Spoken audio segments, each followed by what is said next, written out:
So yeah, if anything, like I said before, you can reach us at insertcointp@gmail. Follow us on Twitter, or subscribe to us on iTunes and YouTube. So let's talk about the new games or news in gaming. Well, I don't know about you guys today, but there was a lot of PC-centric news today, which is kind of rare in this industry nowadays. But one thing that caught my eye, EA, I guess it's just going to stay quiet today. And they actually brought up that Need for Speed game revealed, all loaded with PC features. You got to watch the trailer. The trailer alone is probably the most PC-centric trailer I had seen in a while. Well, wait. Didn't Need for Speed come out back in November for the consoles and PC? Yeah. Well, it was supposed to be released concurrently with the consoles, but, 30 FPS. Who wants to play a racing game at 30 FPS? Yeah, I mean, I'm sorry, guys. This is not Drive Club here. I don't want to go there, but hey, I don't need cinematic view when I'm playing a racing game. I want to be in there. So they went. There was obviously an outcry about that, and they hold it off and they say, hey, you know what? We listen to you guys. We're gonna delay it and we're gonna make sure that we get the features that PC gamers want. And they actually added support for native 4K. So the textures will be 4K, unlock frame caps, and if you look at the trailer, it looks beautiful so far. So I'm actually now I actually want to get the game. The funny part is though, I thought they would learn their lessons from Rivals, because wasn't Rivals capped at 30 FPS for the PC? Yes, but I think they unlocked it. I will have to double check. After a little outcry, I think they patched it up. They might have unlocked it. Okay. Yeah. What were you saying, Ariel? I was, Need for Speed, I'd be interested in it a little bit. I remember watching before when it initially released, you said November, I think it was. I was like, I haven't played a Need for Speed in a long time. Maybe I'll check it out, but, But, if they're doing this on PC with the whole unlock frame caps and, gearing it more towards an actual PC, so that we can take advantage of what it has to offer, that'd be awesome. Yeah, not to mention EA not so long ago, also, I think it was like 2 weeks ago, they said that they want to regain the trust of PC gamers again.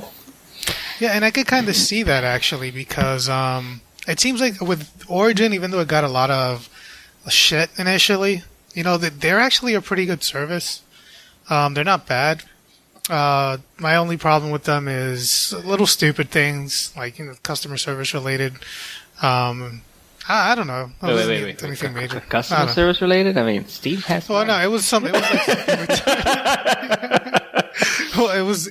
That's funny, right? My story with this, it had to do with like FIFA coins or something that I had purchased. I think I told you guys. Yeah. And for some reason, it just wasn't taking. Like, it charged me, but it wasn't giving me my damn coins or whatever. And I'm like, this is shit, man. And then I sent a message to find out what's going on, and they're like, oh, you have to wait for the servers to update. And I'm like, but what the fuck? I just ordered like 2 seconds ago, and I got those coins.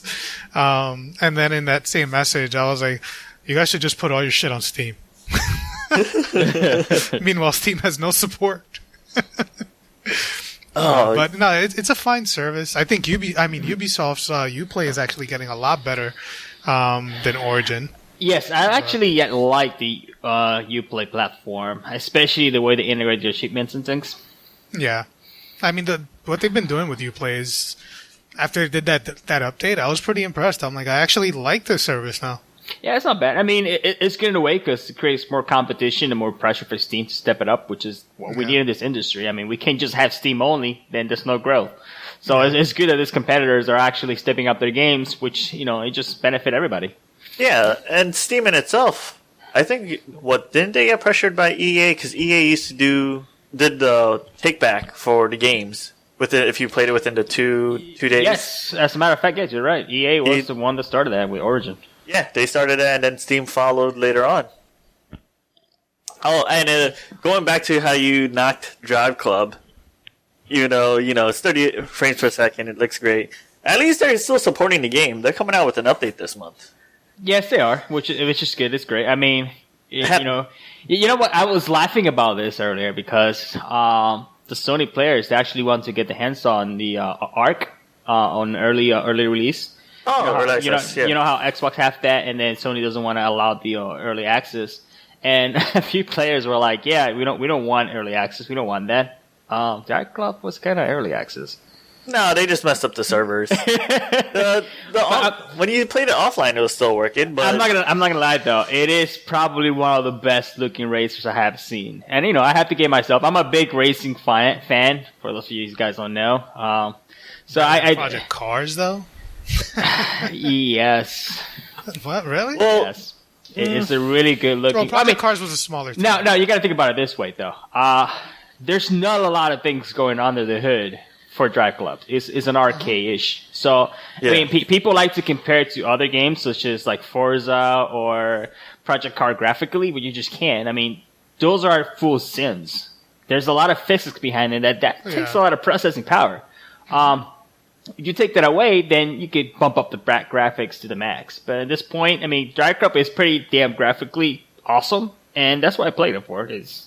As far as a good racing game for Sims, not quite there. Oh no, we were both playing Forza 6, and that's a great game in itself.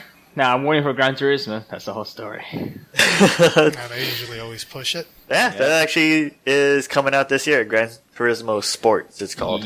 Yep. Which is going to be not like Prologue, if you guys remember that from the PS3 one. Yeah. Beta testing starts soon too. Does it really? Yep.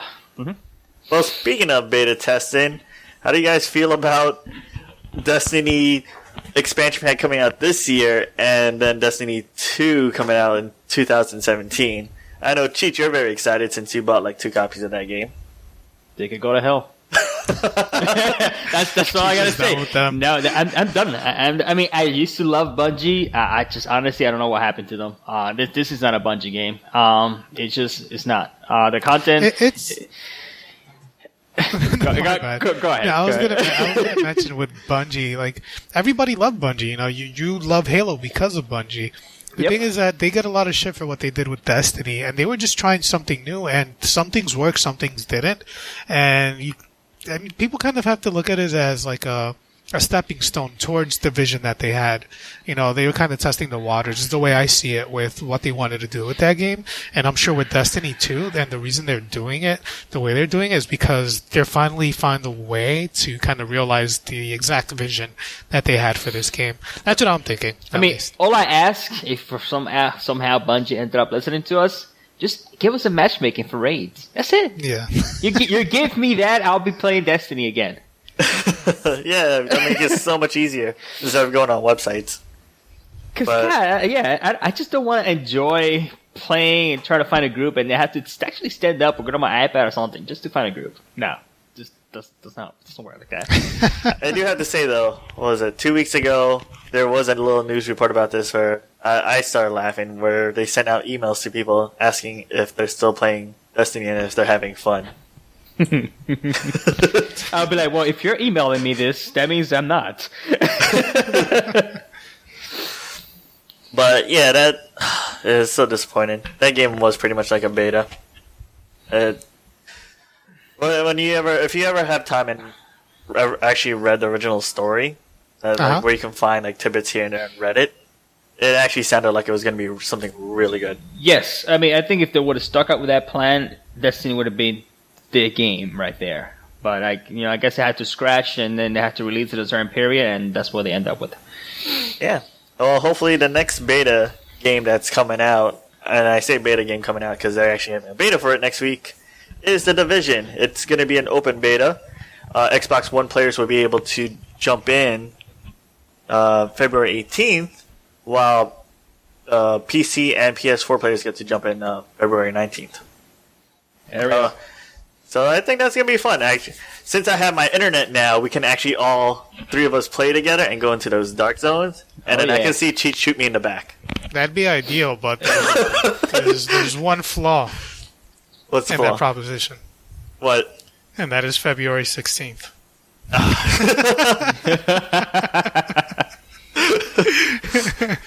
I'll probably end up checking it out. I really enjoyed that beta, man. It was a lot of fun. I'm actually having Division drawbacks. It took me a little while. I would get home, I'm like, damn, I want to go to the dark zone and just kill someone, but I can't. It was a lot of fun. Yeah, you guys were talking so much about it. I was like, shit, I'm missing out. Why do I have to move during this weekend? Yeah, it was actually really fun, especially if you're playing with people. It's just really fun. Yeah. So don't forget to check that out, guys. Next week, or this week, whenever you're listening to this, February 18th for Xbox One, February 19th for PC, PS4, and it's going to run till the 21st. So who liked that bombshell that was dropped today? That's right. Wow, it was super early in the morning too, wasn't it? So much news today, especially for PC. If I could scream like a little girl at work, I would have, but I have to contain myself. But yes, Quantum Break for PC. We all knew that was going to happen. I told you that was going to happen. I am one step closer to getting rid of my Xbox. Yeah, that was kind of my sentiment early on. It was just like another reason why I should have never bought this thing. I mean, rumor has it a special outlet actually added Scalebound in it too, and then removed as a mistake. We've seen that before. That's when you'll see me rage if that one happens. Well, but we've seen that before because it's the same thing happened with a Brazilian outlet where they rated Quantum Break, and then Microsoft itself was like, "Oh no, that's not happening." But here goes today. Hey, it's happening, guys. Yeah, I remember that Brazilian report was about a month ago. Yep, and Microsoft declined the comments on that. They said no, it's not happening. We're not working on the PC version. Yeah, Ariel, prepare for Scalebound. If you guys haven't heard, Quantum Break is coming out to PC. They released a new trailer for it. Have you guys ever seen the trailer? I know, actually, Ariel, you've seen the trailer because I was talking to you about it earlier. I don't know if it was the trailer. I was watching a 16 minutes of gameplay video. I'm not sure if that was it or not. Yeah, they had three. I think they had the 16-minute gameplay video that IGN had. They actually have a trailer, and they also had their live-action trailer for the series. Oh, for the show? Yeah, that one seems interesting. I just saw that one.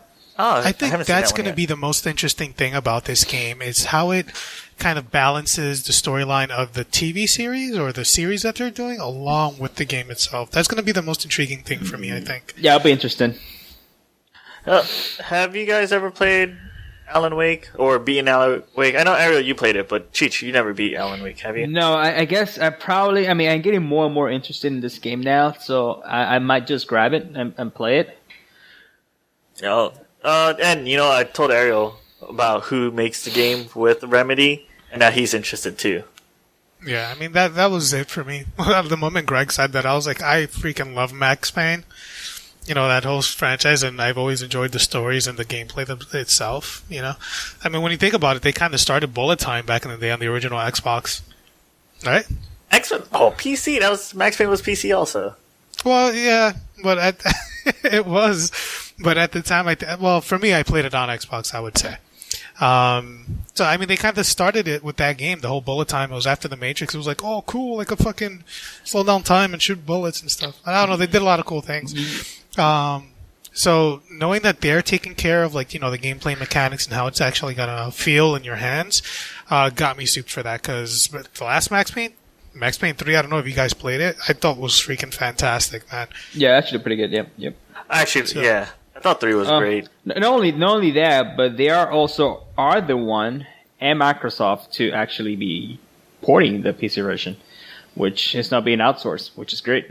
I mean, they have experience doing that, and on top of that, I mean, I think Remedy.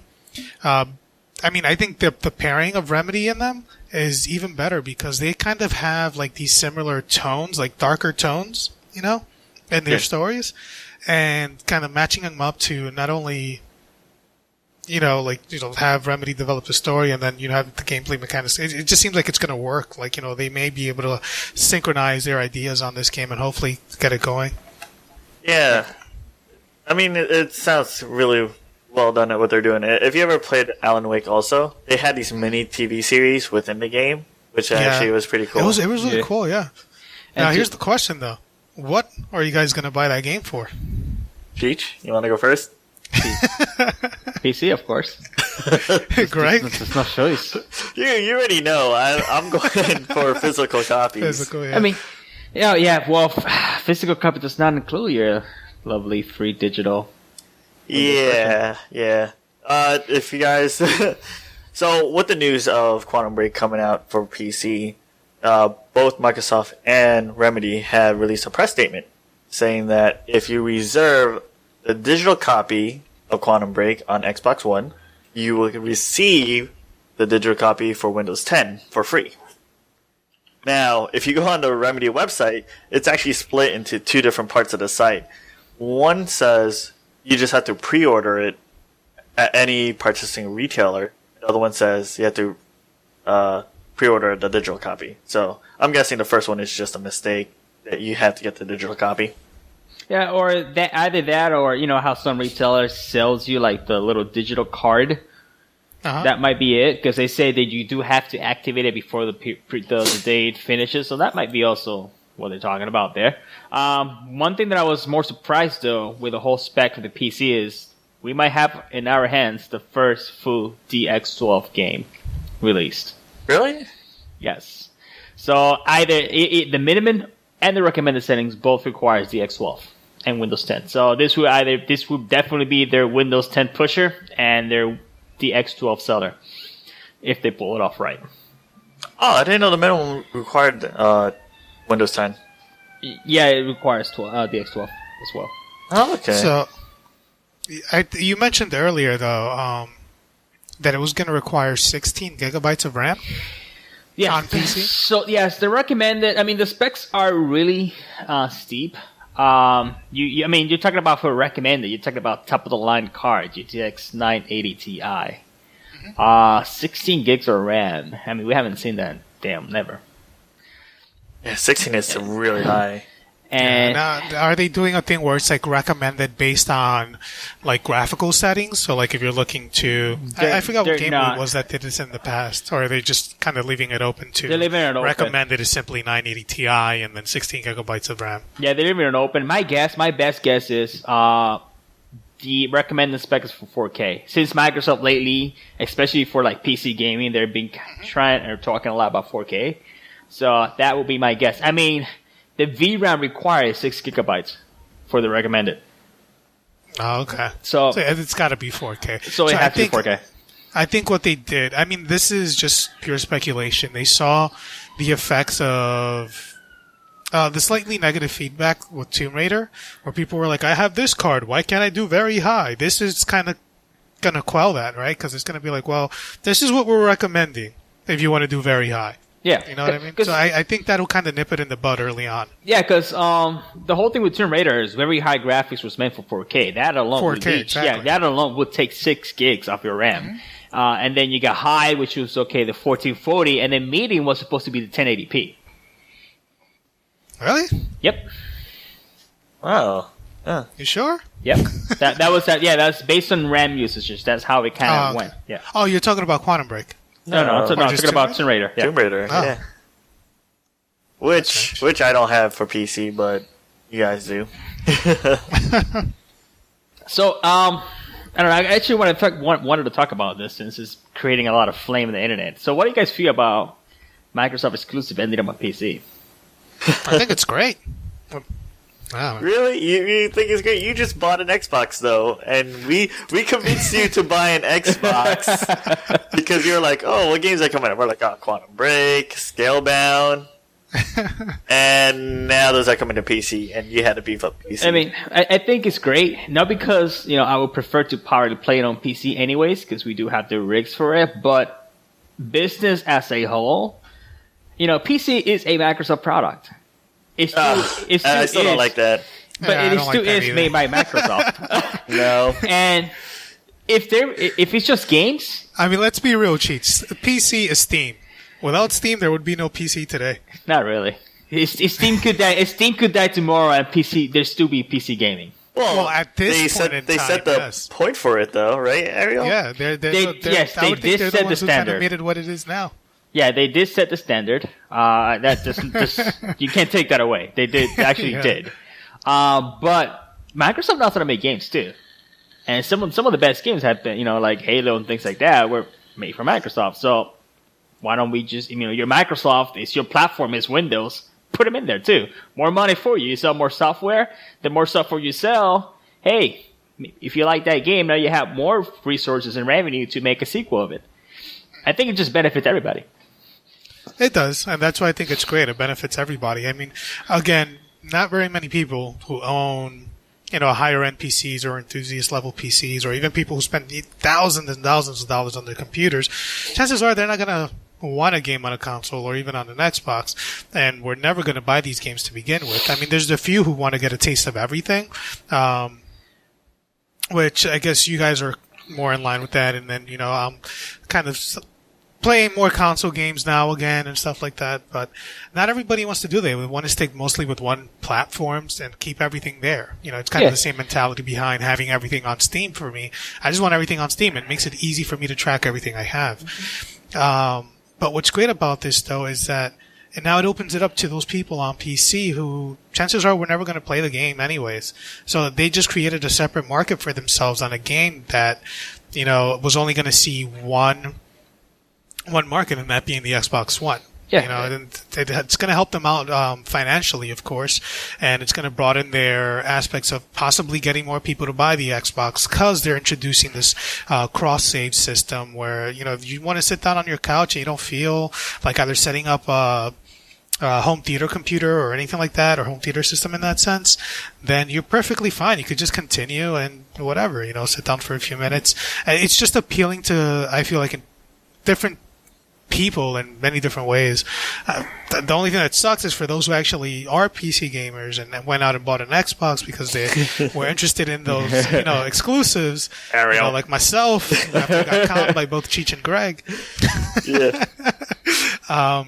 Is that, you went out and bought a new console and all these games are now coming out for PC. But otherwise, I think it's great, and I think it's a step in the right direction where exclusives are kind of going to fade more and more. Yeah, Well, I mean, in the sense of it's only available on this specific console and this. I mean, it's going to probably open up more to PC. Well, I mean, yeah, it's definitely good that a lot more people are being able to play the game, and that the revenue is going to actually keep it afloat. So where they can produce more of the same, more sequels of that game and help the company. But like you said, all the people who were early adopters who actually bought the Xbox One just for the exclusiveness of the games are now being, backhanded, I would say. Just because I don't mind. For me, it's not that much of an issue. I want a physical copy, so boom, I'll just go for an Xbox One. Yeah. But then you have those people who do have a PC, do have an Xbox, do have a PlayStation, and a Wii U, but any of the games that they were just going to buy for the Xbox One are on PC. So then what was the point of buying the Xbox? Yeah. That just definitely affected PC players that actually went and bought a console for their exclusive. Console players themselves doesn't really affect them because that's the whole market. I mean, if you play on a console, it's because either you just enjoy playing on a console, you don't really care about graphics, and B, sometimes the price point of a PC is a little high and you can afford it. Yeah. And console is there for that. It give you a decent experience for the price. I mean, if a console player right now sees the specs that it takes to run minimum recommended settings for Quantum Break, they'll be like, heck this, that. I'm not paying that much. So, it's two different markets. So, but that exact same reason is the same reason where I'm like, Microsoft was a bit shady about this. I think they could have handled it better. There was no reason to keep it, in a bag this long that, Quantum Break is going to be on PC also. Yes, I agree. Yeah, they should come up forward more faster. Now I went ahead, I mean, not necessarily saying that Quantum Break was the game that got me to get an Xbox, but for some people it may have been, and those same people just went out and bought a console based on the promise that it was only going to be available there. Meanwhile, they had a powerful enough computer to run it on their computer, and guess what? Now it's on the computer. So that's where I feel like it was a little shady in the way that they handled it. In the end, though, I mean, I guess it doesn't really matter. It's going to be available on both platforms. And it's great either way. What I'm really hoping for is that Microsoft delivers with more new titles that they can bring to Xbox and maybe even Windows to make it more of an appealing console. Yeah, I mean, it's pretty much that transparency problem that they're having. They had it with Rise of the Tomb Raider, where both Square Enix and Crystal Dynamics couldn't say anything about it, what the deal was. Yeah. Until they finally folded a couple months later. This Quantum Break, almost same thing. And actually, the main reason why I got an Xbox One was because I was such a big fan of Dead Rising. When I didn't care about that whole DRM. Oh, sorry. Let me rephrase that. I did care about the whole DRM situation. DRM. But when they did say, hey, we're going to have Dead Rising, I was like, you know what? I love Dead Rising. I don't care. I'll play it. And guess what? That came out for PC later on, too. Yeah. I mean, people are going to understand, too. Like, exclusive or third-party deals for one console is just not profitable anymore. I mean, you even see it in, PS4 is probably the most profitable console in a while, and they still do it. Street Fighter 5, PS4, PC. A few games that they're doing actually PS4 and PC. Yeah, it's because, I mean, I'm sure these third-party companies understands that it's not financially viable to just stick your whole business into one platform. Yeah. Your business is to make money, at the end of the day. And sticking it all, putting all your, I forgot the phrase, but putting all everything eggs you have, in one basket. Putting all your eggs in one basket, it's just not feasible anymore. Maybe in the days of PlayStation 2 and so on, but nowadays with games costing as much as they do, as Greg has mentioned, and as a lot of people have said, it's just not the way to go. Yep. So opening it up to PC is a good way for them to maintain that console rivalry, but also appeal to the PC gamers, No, I mean, not only that, PC, games in general, the pricing has stayed the same, and the amount of work that you put in is a lot more, if you think about it. I mean, a Nintendo definitely. 64 game was at, $50? They only increased for $10, and you're messing with a lot more technology. Wait, you said N64? Yeah, N64 went out with like $50. Oh, those were higher, actually. Yeah, some of them were 60 or 70. Some were like $70 or not. Yeah. So depending on how much memory they used, I think that's how they sell it in the chip inside. I think some games today. I see that's my thing with the whole value of games. Value depends on your experience with it, in my opinion, not so much the amount of time and all that stuff. But based on that, for me, I feel like some games are well worth over $60, and guess what? They're still $60. I don't know. That's just. I mean, it's a tricky system. I'm sure it's hard as hell for these publishers and developers to price these games and be like, okay, well, it's $60, and quite frankly, that's why we get so much DLC because they need to make money. Yeah, I mean, to be honest, I just finished The Witness, and not The Witness. Wow, Firewatch, and it's a 5-hour game. But guess what? I enjoyed it more than a lot of $60 game. Yeah. Well, also the price point for that one is different. You only paid $18. It was $20, yeah, but it's still, but enjoying that game better than a $60 game that you spend $60 for. It's kind of like, hey, that $60 game should have been $20. Games that are $60 just for the sake of being retail $60. That's the suggested retail price. Like The Order. That game to me was worth $60. For some people, it wasn't. That game to me was worth the movie because it delivered something visually that other games hadn't delivered at that time. I thought it was very pleasing visually, and then the story for me kind of, it struck a chord. I thought it was really awesome, and I want to see them build on that. The gameplay was actually lacking, but, it's their first entry into this whole new thing. I mean, what did Ready at Dawn do prior to that? A lot of PSP, PS Vita stuff, right? So, did they do any other, AAA games? God of War on PSP. Aside from, that was it, right? That's all they were doing. So this was their first foray into, the whole console thing. Uncharted 4 PC. Not saying that they were inexperienced, but don't lynch me, none. Just kidding. Don't lynch me. But yeah, going back to Quantum Break, I think this has a lot of potential, and Microsoft is they're opening up their models. I mean, they're doing something different. And it seems like they're kind of trying to find a way to bring back some of those ideas that they had with their initial announcement for the Xbox. With the way that they're approaching Quantum Break, and then Fable Legends and Killer Instinct coming out where you could play it both on your Xbox if you already own it. It's now available for you on Windows 10. So I think they're trying to find a way to make it appealing for people without pissing people off like they did by announcing everything all at once, Yeah, I think that's what it is. It's just a transparency. That's what a lot of people have the issue with, because it's like they kind of want steer you to buy their system, and then once you get their system, you're just like, oh, now this is coming out on PC. I had a PC that could play this. I mean, it's not like Street Fighter 5 when they announced that for both PS4 and PC. It was the same day. Same day. Yeah, I mean, we probably know why it's not on Xbox. Yeah, the reason why Street Fighter 5 isn't on Xbox is because Capcom, during the time of the development of that game, wasn't in that strong of a financial situation. And what they said was, if we were to do Street Fighter 5 for all the consoles, or both consoles and PC, we would have to wait till the year 2018. Yep. Yeah.